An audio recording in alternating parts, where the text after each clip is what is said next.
All right, Shalom. Start first by giving all praise and glories to Yahweh, Ba'ashem Yahushai, Brakatah Yahweh, Brakatah Yahushai, Brakatah Yahweh, Brakatah Yahushai, Brakatah Yahweh, Brakatah Yahushai. Double honors to the apostles and elders at Great Millstone, and greetings and salutations to you brothers that do this work in sincerity and in truth. Shalom. Um, just got an idea of doing something. I'm gonna call it a spiritual story, and it's basically kind of on the subject of the Gentiles versus the Gentiles. I had a remembrance of I remember this guy that I knew from when I played ball, and basically I was in a men's league. To tell a story, I was in a men's league, and the men's league, and he was a referee. Now when he comes in, he's basic white guy, kind of tall, 6'4", some shit like that or whatever. Big guy, light colored skin, white skin or whatever, green eyes or some shit like that, and he had light brown hair. Basic white guy, but the difference was his hair was kind of nappy. It was really curly, but he kept it in such a way. He had a fade, basically, like Judah and Jake, like Jake wear, right? So anyway, the point is, we called him White Nigga Ref because once we went for the jump ball in one of the games, the first game he ever refereed, and he had the spirit of a straight Judite, and his partner, who was a Judite, a clear Judite, brown skin and so on and so forth, they just got along well like that. You could see the interaction of them. So basically what he said was this, that started the whole white nigga ref shit, right? So, and this was in the early 2000s where there wasn't a lot of calling so-called white boys calling other men niggas.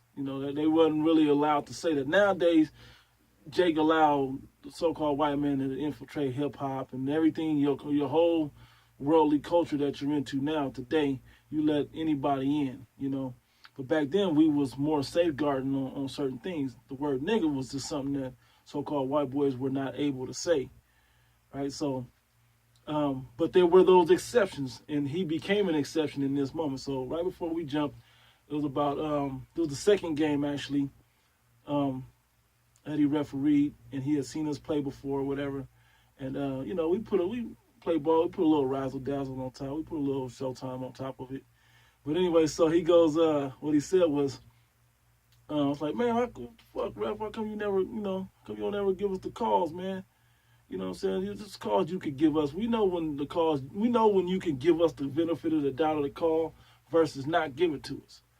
And he's like, we know you got homeboys over there on that other team, whatever, but why you do us like that? He said, this is basically what he said. He said, well, since you niggas could jump so swell, why don't you cut out all that razzle-dazzle and just play ball?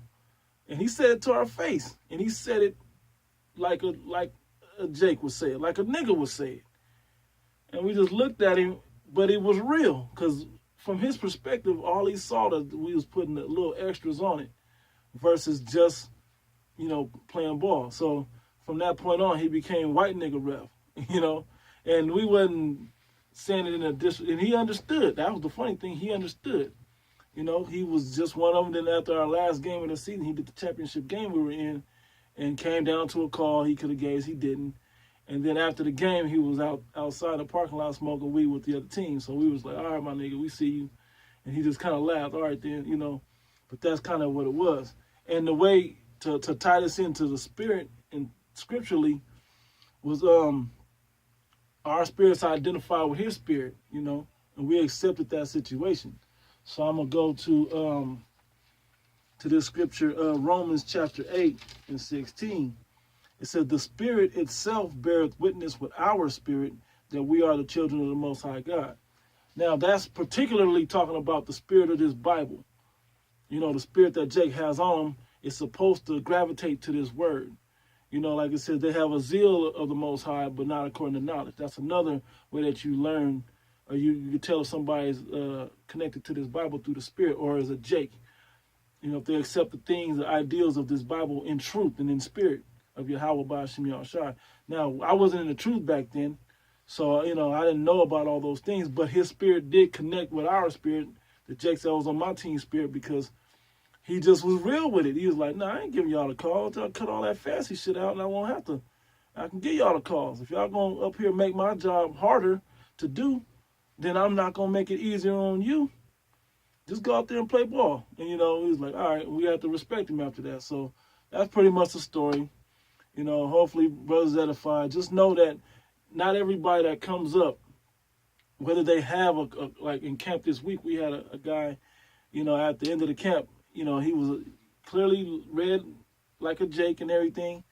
And at the end, he was like, well, my father's Caucasian, but he didn't know what type of Caucasian. He just knew the general understanding, basics of it. But at the end of the day, he was like, nah, man, you're a Jake. I don't know what your dad is, but 9 times out of 10, you're a Jake. It would take, we cussed the white man out today. We cussed Judite and Jake and women. We cussed everybody out today. And at the end of the day, you've been searching and seeking out this word. You've been straightforward up here. You've been humble, you know, seeking this out. So we believe that you were, you know, that you're a Jake. So don't worry about it. Just try to study and get your build yourself up. And because Esau ain't going, you know, we use the name, Esau going to bug out at some point and trip. But this guy humbled down.